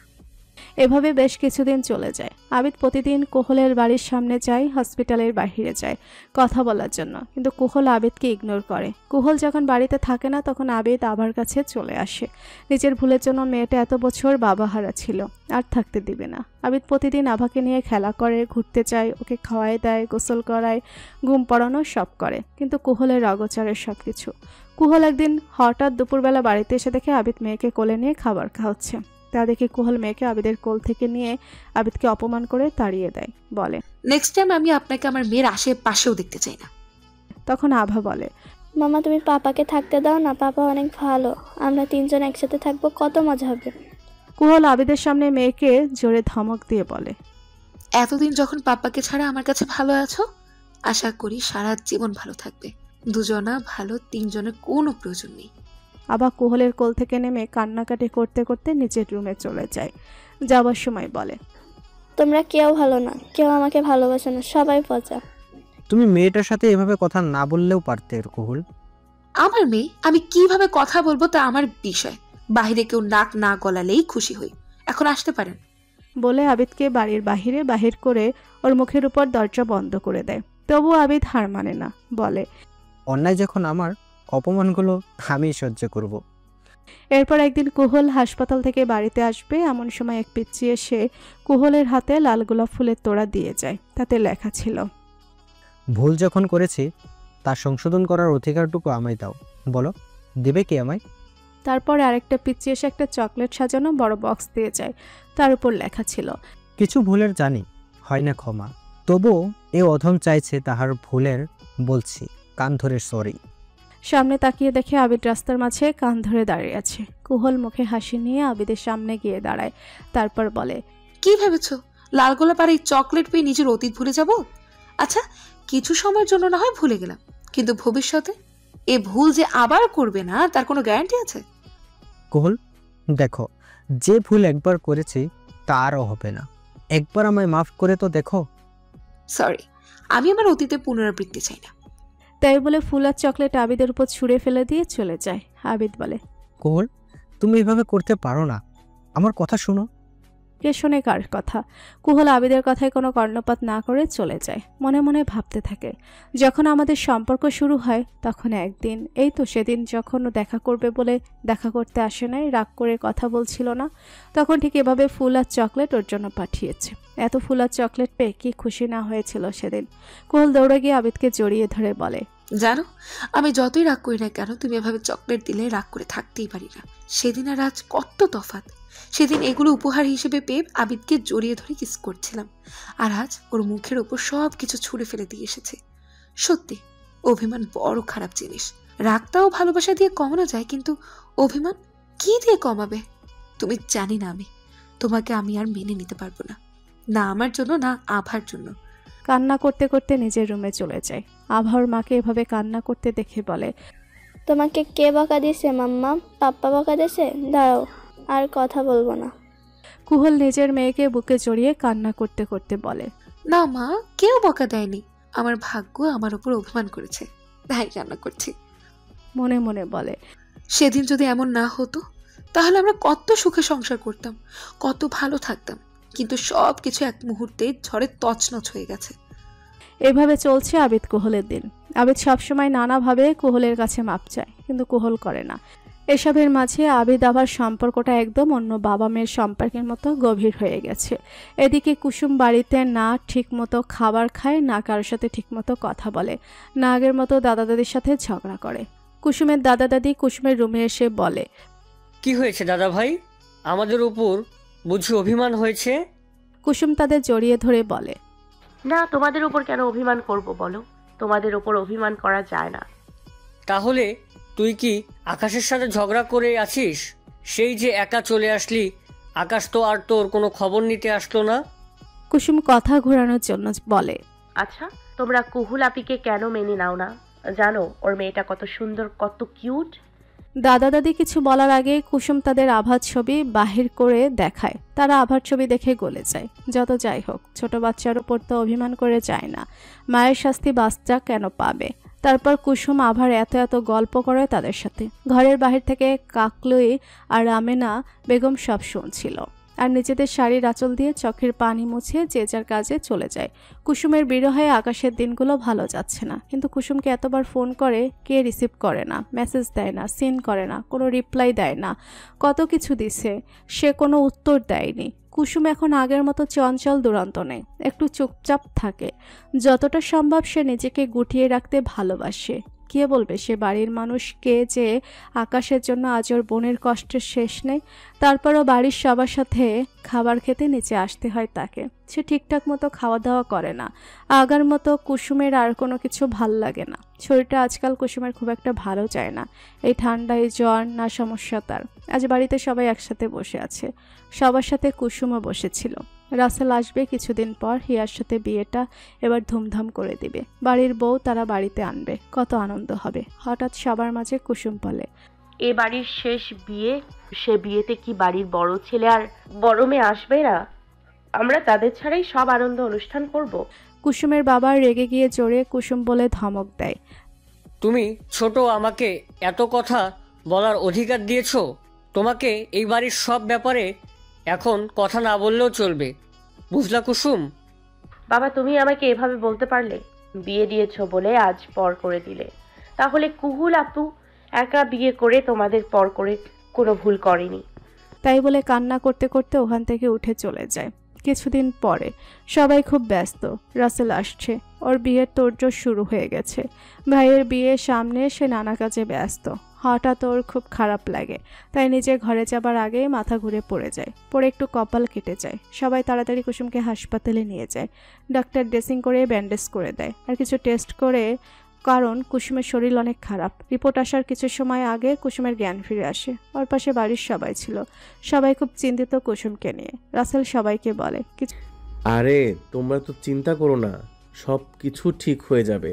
কিছু সময় পর ডক্টর রিপোর্ট নিয়ে আসে। আফরোজ সাহেব ডক্টরকে বলে, সব কিছু ঠিক আছে তো? কংগ্রাচুলেশন মিস্টার আফরোজ সাহেব, আপনি নানা হবেন। সবাই তো অবাক আর অনেক বেশি খুশি। তাদের ছোট কুসুম আজ ছোট জনের জননী হবে। আশরাফ সাহেব বলেন, আমরা কুসুমকে কি বাড়ি নিয়ে যেতে পারবো? কুসুম এখনো ভালো আছে, বাড়িতে নিয়ে যান, কিন্তু খেয়াল রাখবেন ওর শরীর কিন্তু খুব দুর্বল। কোনো কিছু নিয়ে মনে হয় টেনশনে আছে সে। তারপর কুসুমকে বাড়িতে নিয়ে আসা হয়। সবাই তো সেই খুশি। কে কি করবে, কি খাওয়াবে, কত শত প্ল্যানিং শুরু। কুসুম নিজের রুমে শুয়ে রেস্ট করছে। এমন সময় রাসেল এসে চিৎকার করে বলে, আমি মামা হব, এ বাড়িতে পুচকু আসবে। কেন রে ভাইয়া? পুচকু কেন? পুচকি তো হতে পারে। আজব, বাড়িতে একটা পুচকি থাকতে আরেকটা পুচকি কেন চাইবো? এই পুচকিটা কে রে? তুই কি আগে কোনো ঘোটালা করে রাখছিস? ওরে ইয়া, তোর কপালটা পুড়ছে রে। এখন তুই কি হবি? তুই আসার আগেই বাড়িতে কেলেঙ্কারি হয়ে গেল। এই জন্য বলে মেয়ে মানুষ সত্যি বেশি বোঝে। তোর হয়েছে তাই। আমি কুহুলাপুর মেয়ে আভার কথা বলছি। তুই সেই তিলরে তাল বানাই দিলি। তুই আগে কইবি না? তোর জন্য আমি একটুর জন্য আটা খাইতে খাইতে বেচছি। এর মাঝে কুসুমের রুমে ওর চাচি আর মা এসে বলে, কি রে কুসুম, আকাশকে খবরটা দিয়েছিস তো নাকি দিবি না? আরে তোমরা এত চিন্তা করো না, বাচ্চার বাবা ঠিক সময় মতো খবর পেয়ে যাবে। আরে মা, তোমরা যে কি বলো, এই খবর কি এভাবে বলবে? ওদের স্পেশাল সিস্টেম আছে না। শোনো, তা তো তোমরা বুঝবা না। তাই বলে রাসেল কুসুমকে এক চোখ টিপি দেয়। কুসুমের হাতে থাকা কুসুম দিয়ে রাসেলকে মারধর দেয়। তখন কাকলি কুসুমকে ধরে বলে, পাগল হয়ে গেলি নাকি? এ সময় কেউ এভাবে ছোটাছুটি করে? ঠিক বলছো মা। জানো, তোমরা এখন আমার পাশে আছো। ঠিক এমন একটা সময়, এমন একটা দিনগুলো আপু পার করেছে, তোমরা তার খবর পর্যন্ত নাওনি। কিন্তু দেখো, আমি যতটা ভালোবাসা পাচ্ছি তারও পাওয়ার কথা ছিল। কিন্তু কাকলি বেগম আর কোনো কথা না বলে মেয়ের হাত ছেড়ে দিয়ে চলে যায়। যাবার সময় মনে মনে বলে, হয়তো তোর কথা ঠিক, কিন্তু সব সময় সবকিছু মানুষের হাতের মুঠোয় থাকে না। সে একটা দীর্ঘশ্বাস ফেলে চলে যায়। এদিকে কুসুম কোহলের ফোনে ভিডিও কল দিয়ে কোহল আর আভার সাথে কথা বলছে। সে সময় আবিদ ওদের পাশে ছিল। সে জোর করে এসেছিল আভার সাথে দেখা করতে। তখনই আসে কুসুমের কল। কুসুম আভাকে বলে, জানো আভামণি, তোমার কোনো পিচ্চি ভাই অথবা বোন আসবে। আভা তো সেই খুশি, বলে, কবে আসবে খালামণি? সে কোথায়? আমি তার সাথে খেলা করব। আমাকে তার সাথে এখনই নিয়ে যাও। বলে কান্নাকাটি শুরু করে। এবার তো দুনপন পড়েছে মহাবিপদে। কুহল বলে, মাম্মা, তার জন্য তোমাকে কিছু কাজ করতে হবে, না হলে সে আসবে না। আভা বলে, কি করতে হবে? আমি তাই করব। তাহলে সে যতদিন না আসে ততদিন তোমাকে ভালো করে খেয়ে বড় হতে হবে। দুষ্টুমি করা যাবে না। তোমার সব কিছু তাকে দিতে হবে, আর সব থেকে বেশি আদর করতে হবে। আমি সব করব। তাহলে প্রমিস করো পিচ্চিকে আমায় দিয়ে দিবা? দিয়ে দিব। সে তো তোমারই হবে, আর কারো ভাগ নেই। কুহল বলে, কুসুম, এমন করে বলিস না। শেষে বাবু নিয়ে মেয়ে আর খালার ঝগড়া হয়ে যাবে। তখন আমি দর্শক হয়ে দেখব। হবে না, যা হবে ওর হবে। ওর বড় বোন বলে কথা। তারপর কুহল বলে, তা আকাশ জানে সে বাবা হবে? এবার কুসুমের মুখের হাসি উবে যায়। সে বলে, তোকে জানানোর প্রয়োজন মনে করি নাই। কুসুমের এই কথা শুনে আবিদ সেখান থেকে চলে যায়। কুহল বলে, এটা ঠিক না। সে বাবা হবে তার জানার পুরো রাইট আছে। আভারও রাইট ছিল ওর পরিবারের কাছে থাকার। দেখ কুসুম, আমার সাথে যা হবার হয়েছে। এমন হয়তো আমার ভাগ্যে ছিল, হয়েছে তাই। তাই বলে তুই আমার জন্য তোর আর আকাশের সম্পর্ক এভাবে নষ্ট করিস না। না, কোনো সম্পর্ক নষ্ট হবে না, তুমি চিন্তা করো না। না হলেই ভালো। তুই বেশি চিন্তা করবি না, নিজের খেয়াল রাখবি, তাহলে ভালো থাক। হ্যাঁ। আবিদ বাড়িতে এসে আকাশকে বলে, অভিনন্দন। আকাশ তার ছেলের হাসি দিয়ে বলে। আবিদ একদম ফ্রি স্টাইলে বলে, আরে না, তোর ভাগ্যের উপর। আমার ভাগ্য কি করছে আবার? তুই কি জানিস তুই বাবা হবি? আকাশ নিজের কানকে বিশ্বাস করতে পারছে না। আবিদকে বলে, মজা করছিস? আমি কুসুমকে বলতে শুনেছি সে মা হবে। এবার আকাশ আবিদকে জড়িয়ে ধরে কান্না করে দেয় আর বলে, আমার বিশ্বাস হচ্ছে না আমি বাবা হব। কিন্তু দেখ কি পোড়া কপাল, নিজের বাবা হবার খবর তাও নিজে জানি না। এখন বুঝলাম আমি খবর শুনে কতটা খুশি। আর তুই তোর মেয়েকে সামনে পেয়েও নিজের করতে পারছিস না, তোর কতটা কষ্ট লাগছে। আমাদের যা হবার হয়েছে, তুই নিজের সংসার সাজিয়ে নে, না হলে মান অভিমান বেশি হলে শেষে সম্পর্ক বিছিয়ে যাবে। আকাশ আবিদ দুজনে একসাথে কুসুমের বাড়িতে যায়। তাদের দু ভাইকে একসাথে দেখে সবাই একটু অবাক হয়, কিন্তু তারপর আকাশকে বলে, যাও বাবা, উপরে যাও, কুসুম নিজের রুমে আছে। আবিদ নিচে বসে এমনি সবার সাথে কথা বলছে। আকাশ কুসুমের রুমে যায়। কুসুম আকাশকে দেখে বিছানা থেকে নেমে দাঁড়িয়ে যায়। আকাশ ছুটে গিয়ে কুসুমকে জড়িয়ে ধরে। আমি বাবা হব, তুমি এই কথাটা আমাকে বলার প্রয়োজন মনে করলে না কুসুম? কুসুম আকাশকে ধাক্কা দিয়ে নিজের থেকে দূরে করে বলে, প্রয়োজন মনে করি নাই, আর কেনই বা করব? তুমি এইভাবে বলতে পারলে? কেন পারবো না? এখন বুঝুন নিজের প্রিয়জনের থেকে দূরে থাকার কষ্ট কেমন লাগে। তুমি আমাকে আমার বাচ্চার কাছ থেকে দূরে রাখতে পারো না? তাই নাকি? তাহলে আপনার সামনে দুইটা অপশন, আপনার আমাকে চাই নাকি আপনার বাচ্চাকে চাই। কি বলছো এসব কুসুম? আমার তোমাদের দুজনকেই চাই। আমি তোমাকে যতটা ভালোবাসি ততটা ওই বাচ্চাকে ভালোবাসি। না, তা হবে না। যে কোনো একজনকে বেছে নিতে হবে। আমাকে চয়েস করলে বাচ্চাটা পৃথিবীতে আসবে না, আর বাচ্চাকে চয়েস করলে বাচ্চা হবার পর বাচ্চা আপনি নিয়ে আমার জীবন থেকে চলে যাবেন। কুসুম এভাবে বলতে পারলে তুমি? কেন পারবো না? আমাদের সবার জীবন তো বিষণ্ণতায় ভরা, আপনাদের দুই ভাইয়ের জন্য। থাক তাহলে, আজ এর শেষ করেই যাব। তাই বলে আকাশ নিচে চলে আসে। এবার বাড়ির সবার সামনে আকাশ আবিদ দুজনে একসাথে বলে, প্লিজ আমাদের মাফ করে দিন। হঠাৎ এভাবে মাপ চাওয়ার কোনো কারণ খুঁজে পায় না কেউ, সবাই অবাক। তারপর আবিদ সবটা বলে দেয়। আকাশ বলে, আমিও দোষী, যা শাস্তি দেওয়ার আমাকে দিন প্লিজ। কুহুল আর আবিদ ভাইয়াকে মেনে নিন। আমাদের ভুলের জানি কোনো ক্ষমা নেই, তবুও আপনাদের সন্তান মনে করে মাফ করে দিন প্লিজ। কুসুমের বাবা শুধু বলে, তোমরা ভুল করবে আর আমরা মাফ করে দিব? মাফ করে দিলেই কি ফিরে আসবে? আমাদের হারিয়ে যাওয়া মান সম্মান মুছে দিতে পারবে? আমাদের এতদিনের মান অভিমান না পারবে? না, তোমরা শুধু ভুল করতে জানো আর আমাদের কাছে চলে আসো মাফ নিতে। কুসুমের বাবা শুধু কুসুমকে একবার ডাক দিয়ে জিজ্ঞাসা করে, তুমি কি এদের সাথে ফিরে যেতে চাও? কুসুম কোনো দ্বিধাবোধ না করে বলে সে যাবে না। কুসুমের বাবা বলে, তোমরা আমাদের বাড়ি থেকে চলে যাও। আমার মেয়ে কুসুমের সাথে আর কোনোদিন যোগাযোগ করার চেষ্টা করবে না। তোমাদের সাথে যে সম্পর্ক ছিল আজ তা শেষ। আকাশ আবিদের শেষ আশাটাও নিভে যায়। ওরা চলে যায় এক বুক দীর্ঘশ্বাস নিয়ে। ভাগ্য কখন কি করে, ভাগ্যের খেল বোঝা বড় দায়। কুসুম আর কোহল এভাবে এখন কি থেকে কি হয়ে গেছে। যা ছিল তাও শেষ, কে জানে কবে মান অভিমান শেষ হবে। সবার মনের মাঝে মেঘ জমেছে, কি থেকে কি হয়ে গেছে। তবুও এখন ছেলের বিয়ে বলে কথা, মনের আড়ালে কষ্ট লুকিয়ে ছেলের বিয়ের আয়োজন চলছে। কুসুমের একটাই কথা যে বিয়েতে বড় ভাই আর বোন নাই, সে বিয়েতে মজা নেই। গায়ে হলুদের দিন ভোরবেলা কেউ ঘুম থেকে না ওঠার আগে বাড়ির দরজায় কেউ খুব জোরে জোরে নক করতে থাকে। সবাই তাড়াতাড়ি ঘুম থেকে উঠে নিচে আসে কি হয়েছে দেখার জন্য।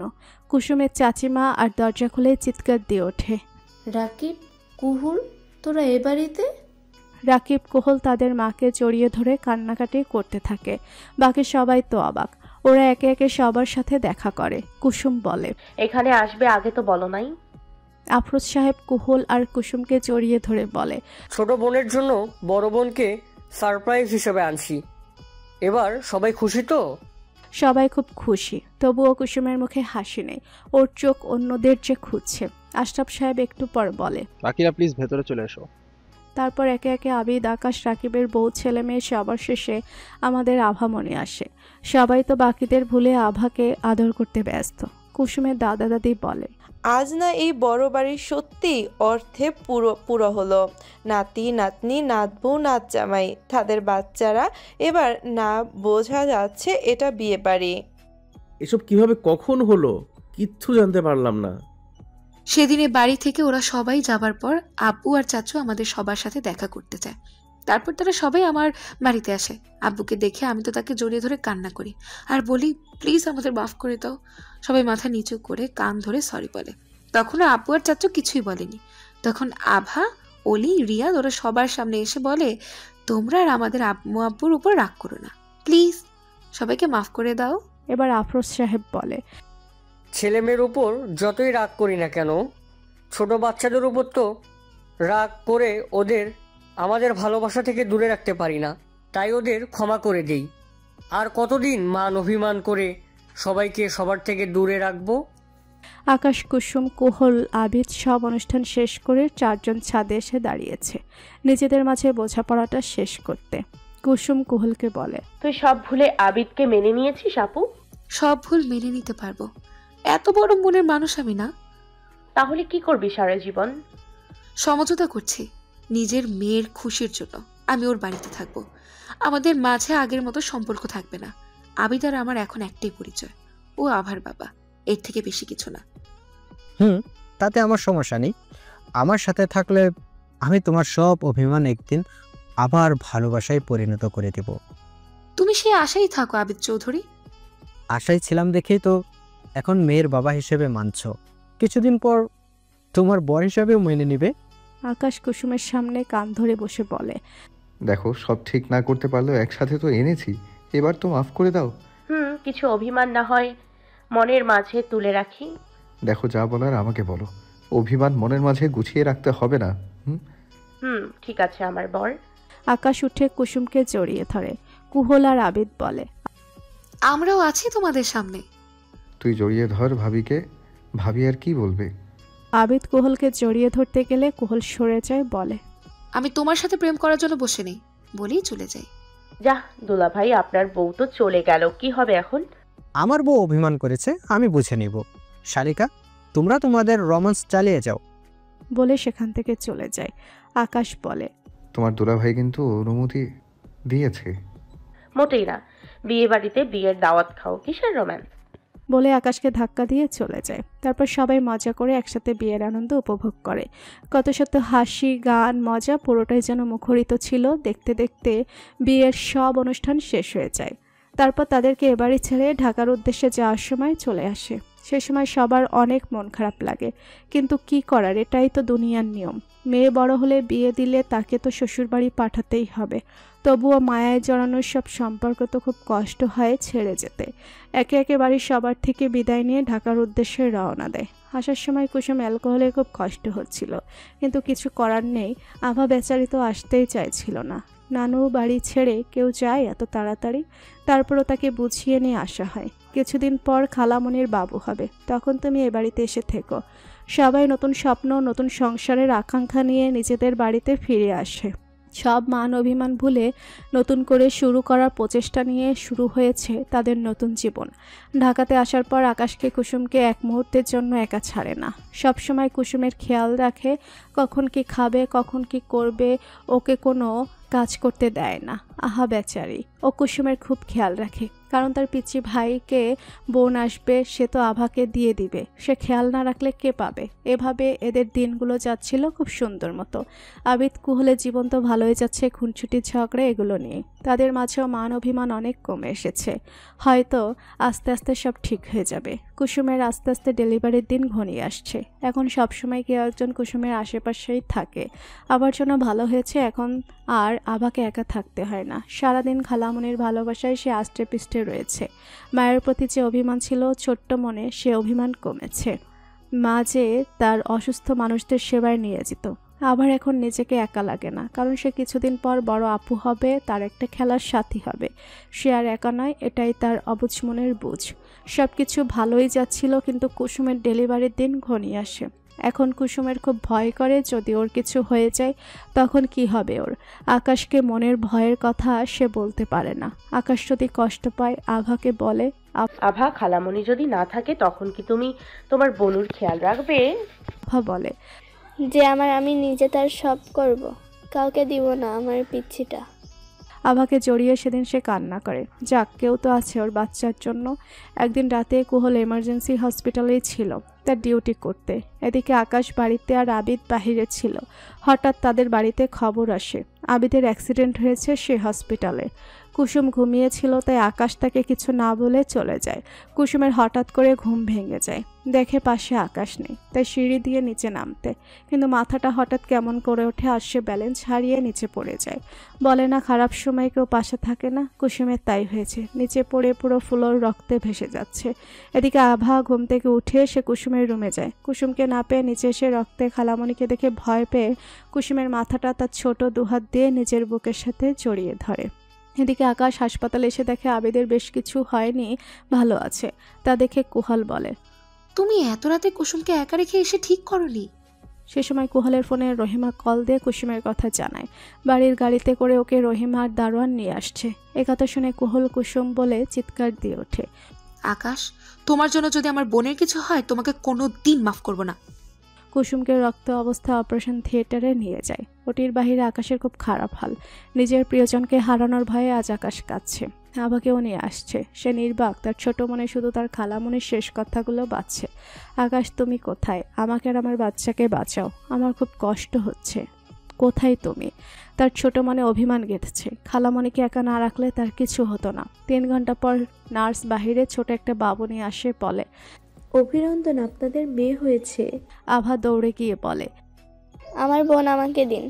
সে তার ছোট হাতে বোনকে পরম মমতায় কোলে নিয়ে বসে থাকে। আকাশকে তার মেয়ের কাছে যেতে দেয়নি।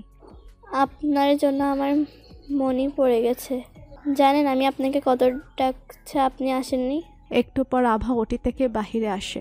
আবেদকে জড়িয়ে ধরে বলে, আমি পারলাম না আমার কুসুমকে বাঁচাতে। আমি বিশ্বাস করি না। তাই বলে সে কুসুমের কাছে চলে যায়। ভেতরে গিয়ে দেখে সাদা কাপড়ে ঢেকে রাখা। মুখের ওপর থেকে চাদর সরিয়ে কুসুমকে জড়িয়ে ধরে কান্নায় ভেঙে পড়ে। সেদিন তাদের বাড়ি থেকে 2টা জানাজা বাহির হয়। কুসুমের বিরহ সে সইতে না পেরে আত্মহত্যা করে, কারণ কুসুম যে তার উপর অভিমান করে চলে গেছে, সে কুসুমকে ছাড়া বাঁচতে পারবে না।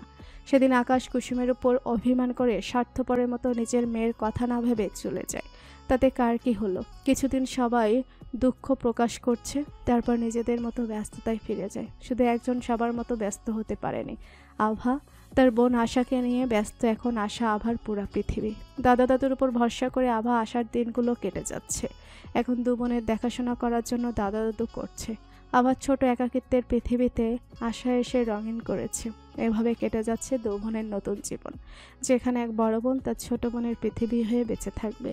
থাক ওরা ওদের মতো, না আসুক ওদের মাঝে কোনোদিন কোনো মান অভিমানের খেলা থেকে দূরে থাক 2টি অবুঝ মন।